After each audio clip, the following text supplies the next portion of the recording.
What's up, everybody, and welcome to my website for track and field. In my humble opinion, it's one of the most underrated sports out there. And I'm here today to talk to you about my website and what you're going to see today.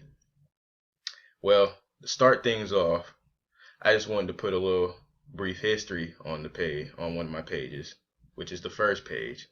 Why? Because track and field dates back to 776 BC, which is a very long time.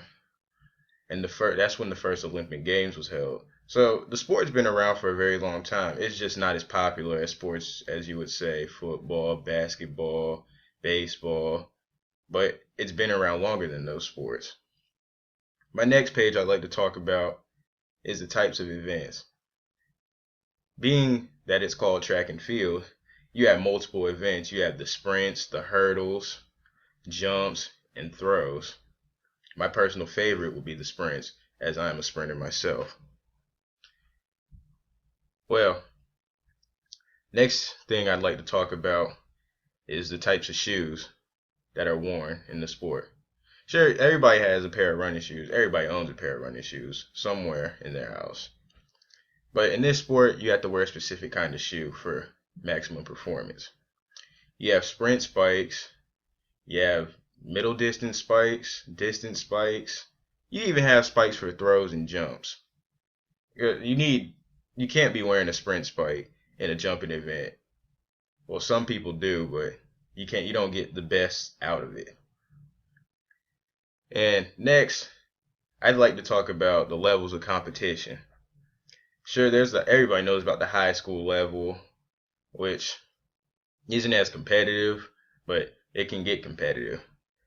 At the NCAA level, you have people that run close to world-class times. And it's an amazing feeling being an athlete at this level. It's really interesting to see what talent is at this level. And not everybody gets to go onto the professional ranks, which is the toughest, the world stage, where you get to race people from around the world and represent your country. Next, despite it being a sport that is not big like football and basketball, there is some money that can be found.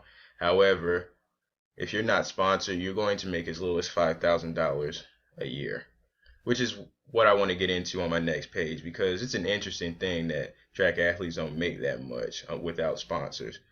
So if one were to do that, they'd have to get their name out there. So, and next, I'd like to talk about the big name athletes out there. Everybody knows who Usain Bolt is. He's the world's fastest man. He holds the world record in the 100 and the 200, and he's from Jamaica. But he's not the only one. There's Justin Gatlin, American 100-meter record holder Tyson Gay.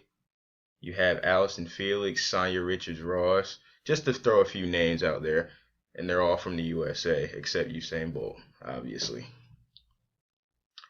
Last but not least, I'd like to talk about the governing bodies. The USATF in America is the governing body for all things track and field. They handle doping and oversee all the operations that happen in the world of track and field in the United States. And it varies from country to country. Well, that's all I have to say about my website. I hope you guys enjoy what you see, and I hope I can generate interest in my sport of track and field. Thank you.